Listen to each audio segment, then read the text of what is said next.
everyone and welcome to the Captain's Video Blog. We are Tuesday, December 27th, 2016 and let's go with Raw. I've prepared a little list to see what pissed me off. So yeah, let's start with the matches that or the things that in my mind don't make a lick of sense.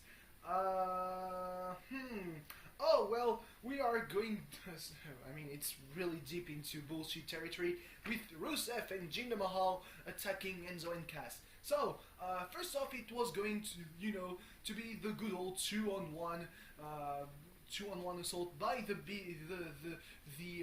bad guys because Enzo was in a wheelchair. Then turned out that Enzo wasn't actually in a wheelchair. Didn't really need it. It was a trap. Yeah, they are the good guys.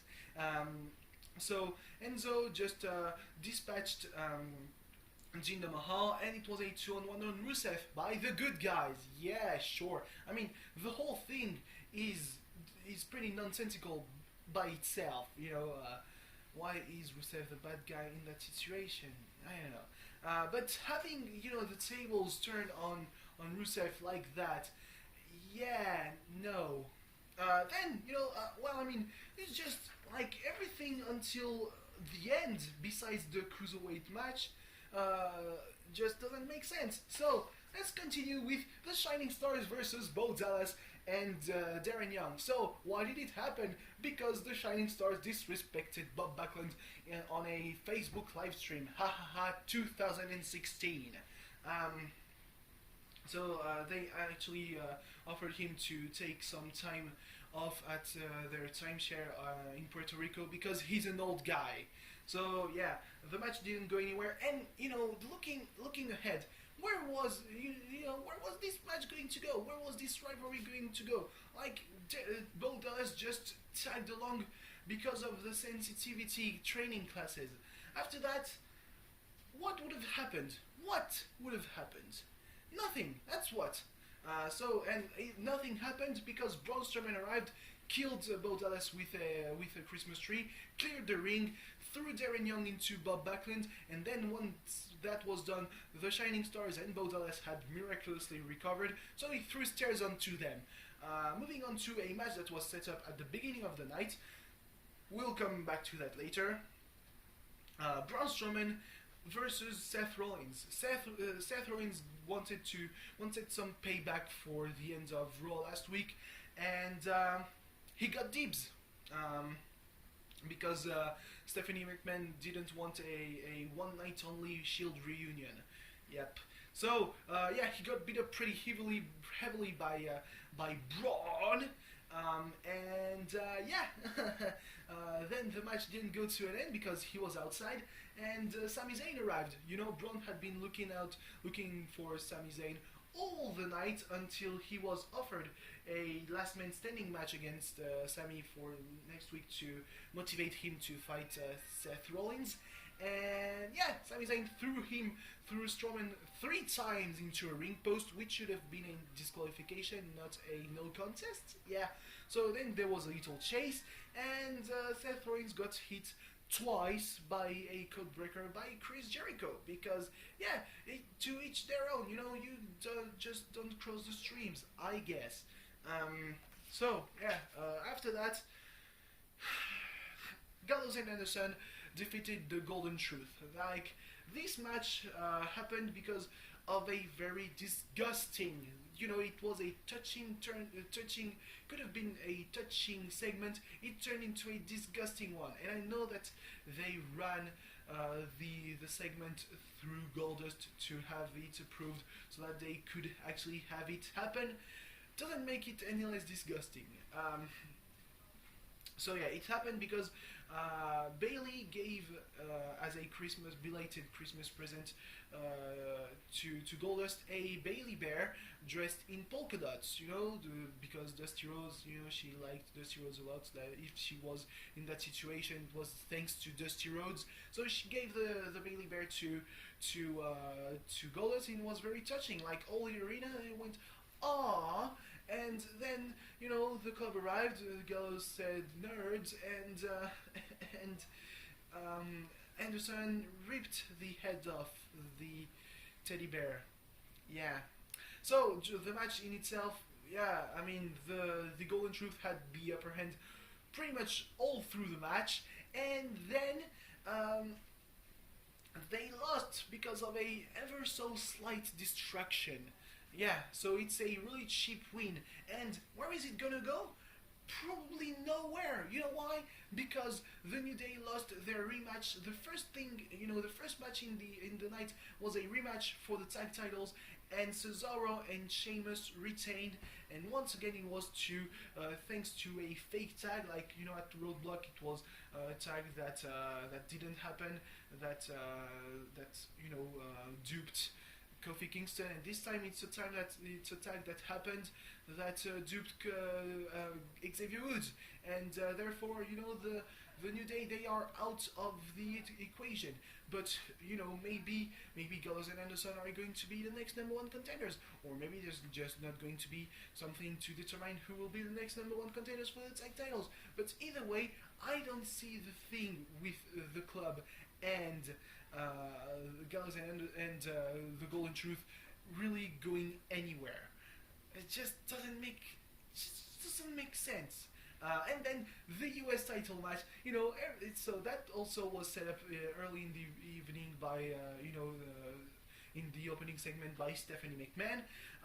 Roman Reigns had to face an opponent of her choosing. Who else was it going to be than fucking Kevin Owens? Like, it could have been Chris Jericho, but then again, Chris Jericho already faced Roman Reigns for the US title, and no, it's just the title couldn't change hands because, I mean, everyone realizes that both of the titles that were around the waists of the two people competing in the main event, both of the titles are props. And you just confirm it if on a random Raw you have Roman Reigns dropping it to Kevin Owens. Yeah. So yeah, the match was pretty much what you would expect it to be. Kevin Owens runs from Roman Reigns, and then the shit goes in the ring. Roman Reigns starts to have the upper hand, and Chris Jericho runs in, distracts Reigns, codebreaker from Owens. That was a bit unexpected, and it's always a nice touch when there's something a bit unexpected in that kind of choreographed matches. Rollins runs in, pedigree on Jericho. Reigns wins with a spear. Then they just do a little bit of swinging with Rollins doing the pedigree on Owens, and Reigns doing the pedigree on Jericho. Reigns doing the spear on Jericho, and everyone is happy. Yeah, sure thing. So yeah, and I mean, just think about it. It's the kind of thing, the syndrome of the card may be subject to change, because the only matches that I can see happening, before Raw started, were Cesaro and Sheamus defending their titles against the New Day, Nia Jax facing Scarlett Bordeaux. They only call her Scarlett, so yeah, you gotta have a little bit of indie knowledge to know her, So I mean, don't want to brag about it because that's bad. When we're talking about a Raw in Chicago where people are chanting CM Punk, yeah, you don't want to be kind of associated with that kind of assholes. Then there was the Cruiserweights, and I guess that the Shining Stars versus Bo Dallas and Darren Young was said before Raw started, and then it was the Cruiserweights that were going to close off the show. Not that I complain, but for most crowds, the Cruiserweights being the main event would have been an immediate turn-off. Not for Cesaro, not for Chicago, thankfully, because Chicago are a crowd of smarks. Yeah, you gotta say the word every so often when you have such crowds. But it made for actually some good ambience during the cruiserweight matches. The cruiserweight matches were Neville versus TJ Perkins. That was the first match, with Neville winning against TJ Perkins, when he countered a knee bar into a pin.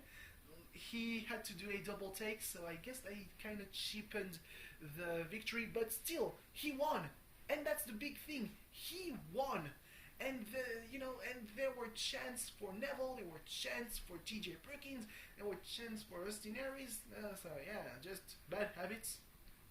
But yeah, it it's just great to have a crowd that's not dead silent for the whole of the match, and then that pops for the random spot. It just gives the cruiserweight a bit more credibility. Then there was Neville challenging Swan to a match. I don't think it was for the cruiserweight championship just yet, but it's really to see that he is the king of the cruiserweights. And then he pretty much blamed America. Well, the way America reacted to him for his change in attitude, like saying that he's got a bland personality. He's not the face of a top guy. They were mocking his accent and all that. So he basically said, "Screw that! I'm doing my own stuff." And he did his own stuff after the Rich Swann versus Aria Devery match. That didn't get the same kind of reactions, but you gotta be honest, it was literally the last match before the main event. So the crowd, I guess that the crowd was a bit burnt out by all the bullshit they had been subjected to. And boy, was there a lot of it. So yeah, it was, yeah, an okay match. Like, both men have their own thing to care about. Like Rich Swann, after winning, he said that he accepted the challenge, but then Neville attacked him, and it ended with a red arrow, which I still think it's a great finisher, but it doesn't really fit the current character of Neville. Like, Neville at this point, he should be more of a brawler than still doing some flippy shit. With all, I love the red arrow. I just don't feel like, it's maybe too flashy for the current king of cruiserweights persona of Neville. And then Ara Devery has his shit with Jack Gallagher, which is reaching such levels of awesomeness. Like, Ara Devery after the match called Gallagher a scoundrel once again, but Gallagher was within earshot of that, so he took exception to that and actually challenged Devery to a duel with the whole thing, slapping him across the face with a glove. And Devery was like, "Are you Alexander Hamilton? No, I am more of an Aaron Barr, if I know my American history well." And like, this is the kind of lines that make you feel like all fuzzy inside, because you're like, "Oh God, this dude is so good." If you don't love Jack Gallagher, you can just get out of my face. Just get out. I don't want to hear about you. Besides that, so as I said, Cesaro and Sheamus defeated the New Day, and it feels weird that after 483 days as the champions, the New Day were defeated by a fake tag, and in the rematch it was the same thing. It just feels like, apparently the Cesaro and Sheamus really have the number of the New Day. And it's a bit concerning. I would guess that it's a matter of concern for the New Day, because usually they are the ones with the tricks. Charlotte defeated Bayley, so that was one of the matches that I really had no qualms with. Charlotte expunged the victory Bayley had over her from last week.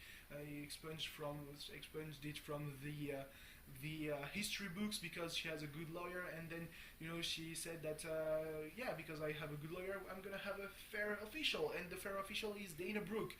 Talk about fair. Talk about a victory from Charlotte, which won't be expunged from the history books, no matter how good Bayley's lawyer is going to be, because that was a dirty victory. You are a dirty, rotten scoundrel, Charlotte Flair. You beat.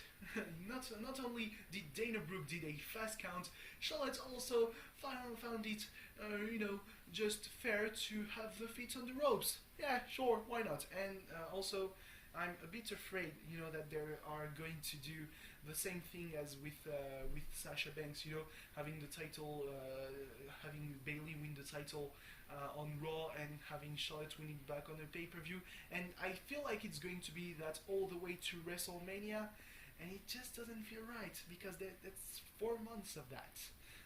So yeah, at least in this rivalry, much like with the New Day, the title means something. Like Bailey wants to prove to Charlotte that she isn't the last the fourth of the four horsewomen. Problem is, if she isn't, that probably is Becky Lynch. Yeah, nah. Don't like that idea either. But yeah, basically that's the thing. And the problem is the only reason Bailey is in that situation right now in this rivalry is that, well, she was opportunistic. She was the first one to confront Charlotte, and she knows how to push Charlotte's buttons.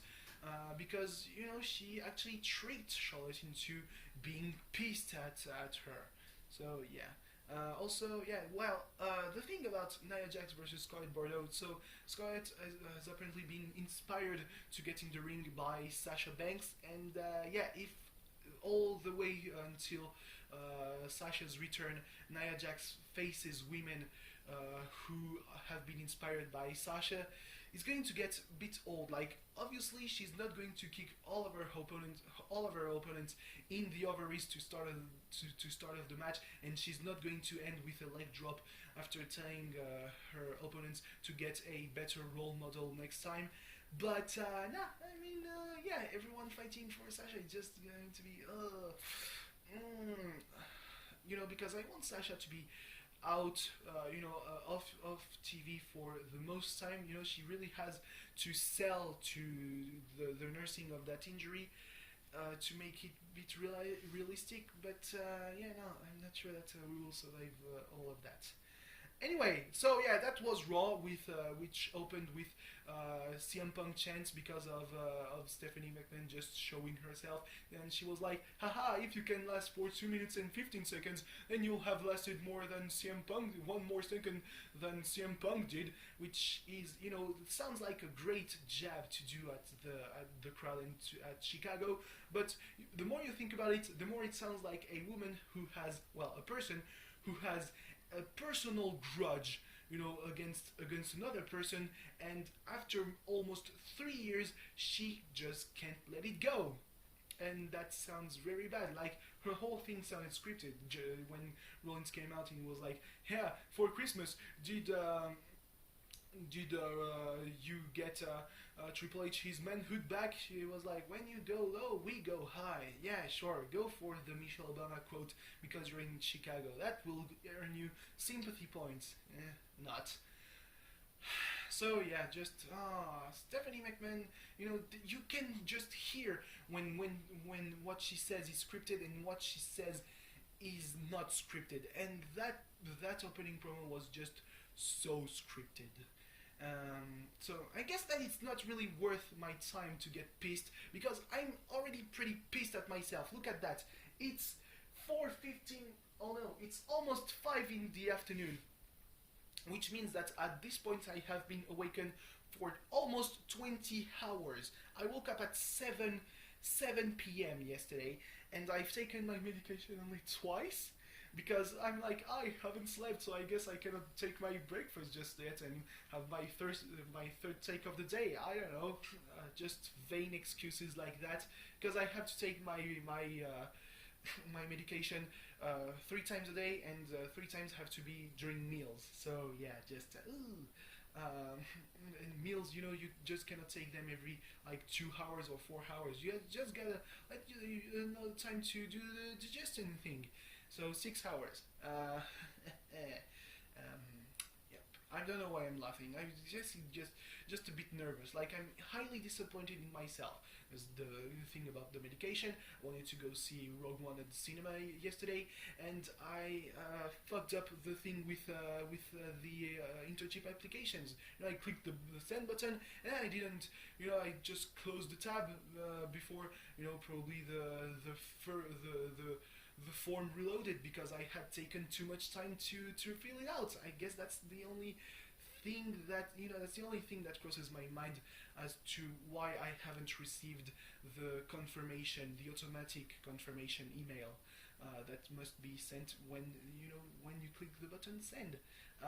So yeah, at least gets that's the kind with that automated process. It's really rare to have second chances, and like right now I have a second chance to write a better application letter by singling out the fuck ups that I might have written, something that might not be actually relevant and all that. So we'll see. Anyway, thanks for watching. See you tomorrow. Bye bye. I think that I'm gonna do the same thing for SmackDown just to see how actually biased I am towards SmackDown, and same for 205 Live and same for NXT. We'll see. I'm probably going to be much more biased towards, positively biased towards SmackDown and NXT. We'll see. It's really being, am I that much of a shithead or not? I really hope I am not. Bye.